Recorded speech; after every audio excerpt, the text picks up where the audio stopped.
Your album is amazing. It's needed.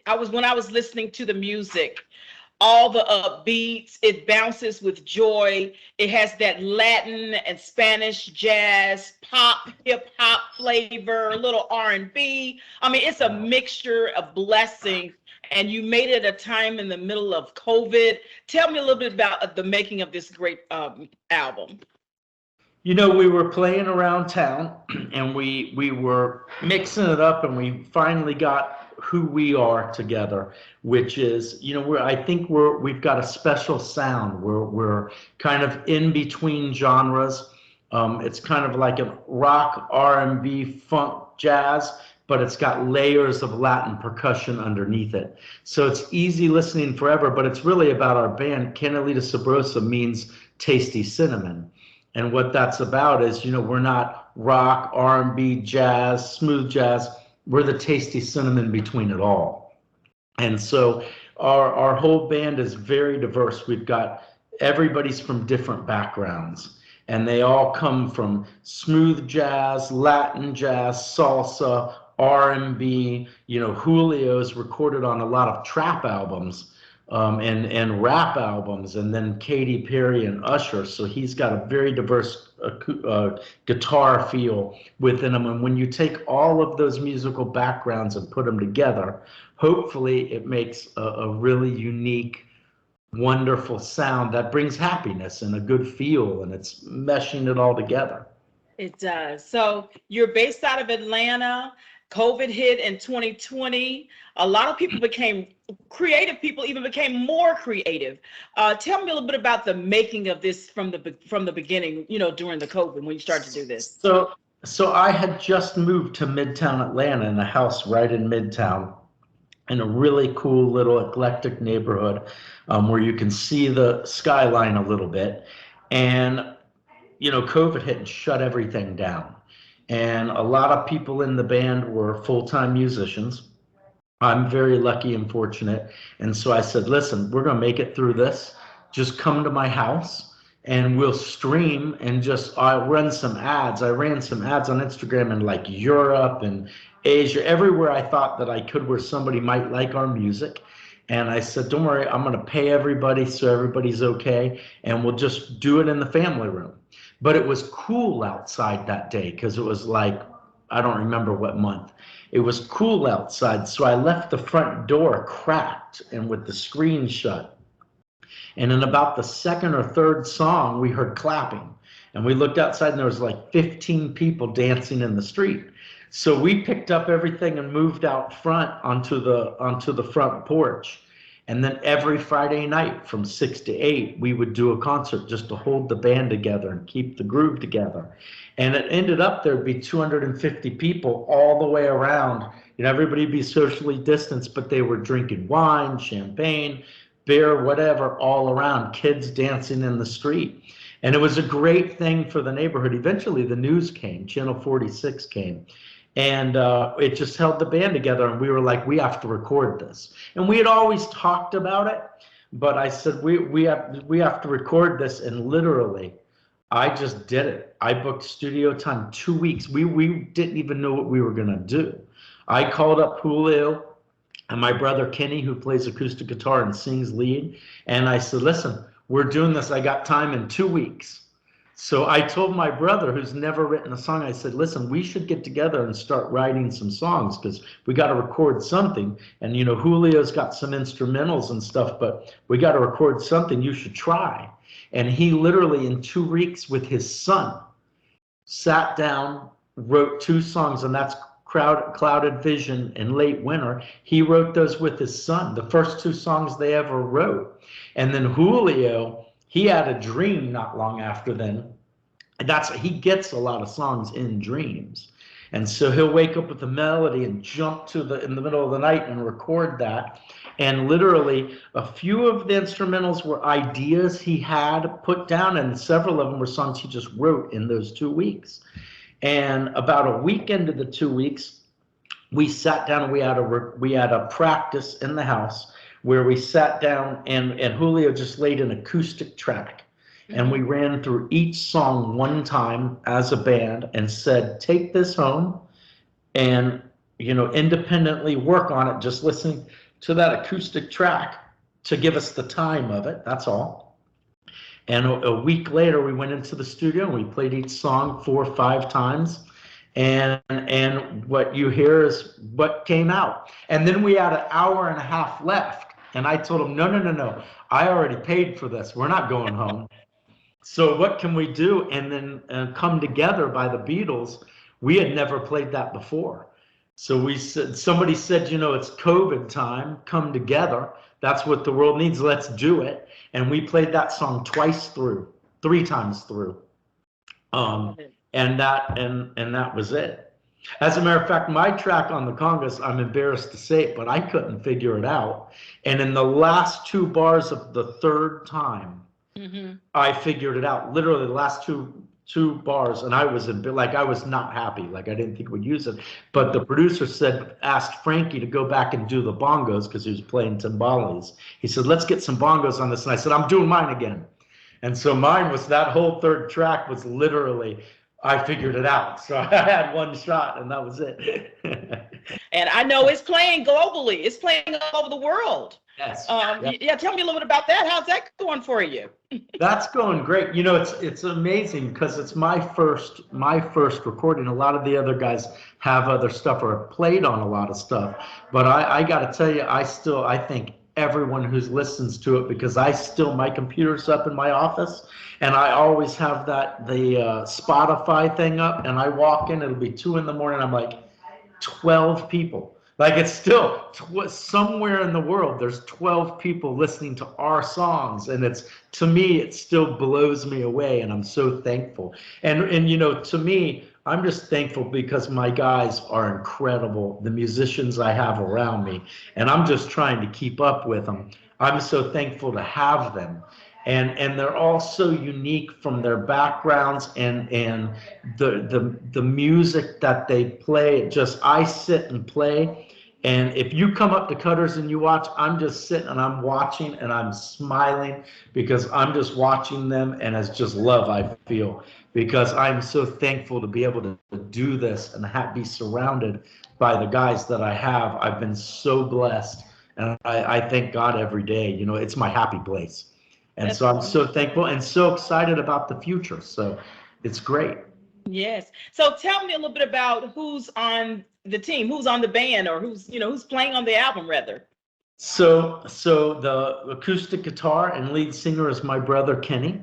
I'm thankful to have him. And then Julio Miranda Jr. is on guitar, and he's just amazing. He's just amazing. And then I've got Frankie Quinones, who's one of my best friends in the world, my brother, on percussion. He's playing timbales, ancillary percussion, and bongos, and a little bit of everything. And then I got Chunky Sounds, who is Luis Mata, and that's Frankie's cousin, on drums. And he's just he's a virtuoso. We can get up and just leave him and he'll do a 3-4 minute solo on stage, but he is so in the pocket and tight and tasteful. I love him to death. And then on the album, we have our original sax player, E.J. Marshall Isaacs, we call him Mac, playing some saxophone and flute on there as well with EJ. And then last but not least is Justin on trumpet. And he's just, if you go to Havana and listen to his trumpet coming out of the percussion solos, I still get the chills listening to him. I know I'm partial, but I just, I'm still so amazed by the guys around me and thankful for them that when I get to hear it, I'm like, it's right. Still amazing. In this album, you hear the horns, you hear the flutes, you hear solos from everybody, you hear the congos. Everybody has a space, everybody has a moment, and it all collaborates. It works well together, and the energy, like I said earlier, is so uplifting. Like I said, it is needed now. It is. It's a crazy story. I'm an Italian guy from Miami, but my oldest brother, actually my family, going back in its history, made violins and guitars. My great-grandfather's brother was in New York and made pre-war guitars and mandolins. I just found one and finally got one in the family this year. But my family has that in its history. My oldest brother, it makes no sense was a bluegrass musician in Miami. But I grew up listening to him, learning to play that. And in those bands, when they play live, they all take a turn. They all play together, but they all take a turn. And so when we started coming together and doing this, that was always in the back of my head. I know that makes no sense, the music we do with that, but it was like, I want to do this music that captures everybody, but I don't want to have musicians come in and play a certain line. I want to make sure we're free. When we're doing this, I want everybody to dig in and call upon their soul and their musical angels. And when it's their turn, just let it all out. As long as when we come back to the chorus and the melody, we're back together. But I don't care where we go. I want that freedom. I want that the diversity within us to come together and meld and blend and harmonize, but let everybody have their voice and be free and go. And I think that it's one of the reasons I did the album. I said, let's just do it. And they're like, no, we need. And I'm like, no, let's just do it, because that's the magic of everybody coming together, and you can hopefully feel that freedom, but feel the harmony and the togetherness as well. You do, you really do, and it's there. It is definitely there. Well, how did you get started in music? I always worked as a little kid, so I had some money saved up from mowing lawns, and I always wanted to play the drums, and I just beat on the table. And my dad went out of town, and there was a neighbor down the street that had a drum set, all different colors, mix and match. And I talked him into selling it to me while my dad was gone. My dad wanted to kill me when he got home. And so I bought those drums, and I kind of taught myself to play. I was never great, but I taught myself to play. But my brothers all play. So all of my brothers play. My oldest brother plays everything with strings. My other brother's singing and playing acoustic guitar. And my other brother plays stand-up and electric bass. So we work together in my job. We have our own company. And every day before lunch and every day before we would go home, we would play a song or two just so we don't beat each other up. So no matter how the day went, who's stressed out, whatever, we play a song, because that's what it's that love, it's music. Mm-hmm. But I couldn't play a drum set. So I had a djembe drum and a cajon. And then we took a trip to Jamaica.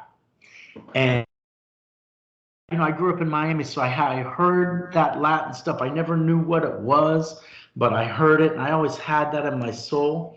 And we went to Jamaica, and in the hotel bar, there was a Jamaican band with a sexy singer, like an R&B band, and the leader of the band played congas. And I was just sat there, and I was just like, every time he'd hit it, my soul would shake. And when he went on break, and I had never really seen somebody play congas before. And I at break, I walked up and I started talking to him, and I hit it, and I got the right sound. And I literally landed at the airport and drove straight to the store and bought congas and started teaching myself how to play. And then I met Frankie, who's just amazing percussionist, and on every, he's just incredible. And he taught me a few things here and there, and I've just been working to try to belong with the guys. And a lot of them have church. Julio comes from a church background. Frankie and Chunky as well. They grew up in Buffalo, New York, playing in church. And EJ, I don't know how he got into it. He's just all about soul.